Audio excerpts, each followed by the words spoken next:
ಧರೆಗುರುಳಿದ ಬೃಹತ್ ಮರ, 2 ಆಟೋ ಜಖಂ ಆಗಿದ್ದಾವೆ. ಮೈಸೂರಿನ ಕೋಟೆ ಆಂಜನೇಯ ದೇಗುಲದ ಬಳಿ ಈ ಘಟನೆ ನಡೆದಿರುವಂತದ್ದು.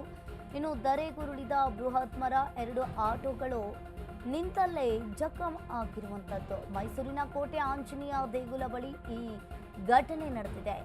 ಕರ್ಜನ್ ಪಾರ್ಕ್ ಒಳಗಡೆ ಇದ್ದ ಬೃಹತ್ ಮರ ಧರೆಗೆ ಉರುಳಿರುವಂತದ್ದು. ಪ್ರಾಣಾಪಾಯದಿಂದ ಪಾರಾದ ಆಟೋ ಚಾಲಕರು ಇನ್ನು ಸಲೀಂ ಆಸಿಫ್ ಪ್ರಾಣಾಪಾಯದಿಂದ ಪಾರಾಗಿದ್ದಾರೆ. ಸ್ಥಳಕ್ಕೆ ಪೊಲೀಸರು ಹಾಗೂ ಪಾಲಿಕೆ ಅಭಯ ತಂಡ ಈಗಾಗಲೇ ಭೇಟಿಯನ್ನ ನೀಡಿದೆ. ಇನ್ನು ಈಗಾಗಲೇ ಪರಿಶೀಲನೆ ಕೂಡ ಮಾಡ್ತಾ ಇದ್ದಾರೆ. ಧರೆಗುರುಳಿದ ಬೃಹತ್ ಮರದಿಂದ 2 ಆಟೋಗಳು ಜಖಂ ಆಗಿದೆ.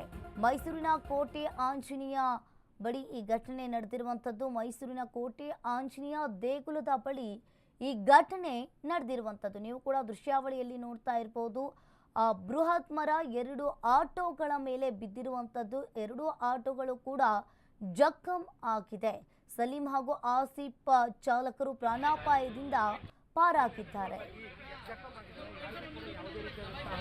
ಪ್ರಾಣಾಪಾಯಗಳು ಉಂಟಾಗಿಲ್ಲ. ಇಬ್ಬರು ಡ್ರೈವರ್ಗಳಿಗೆ ಮಾತ್ರ ಸಣ್ಣ ಪುಟ್ಟ ಗಾಯಗಳಾಗಿದ್ದಾವೆ.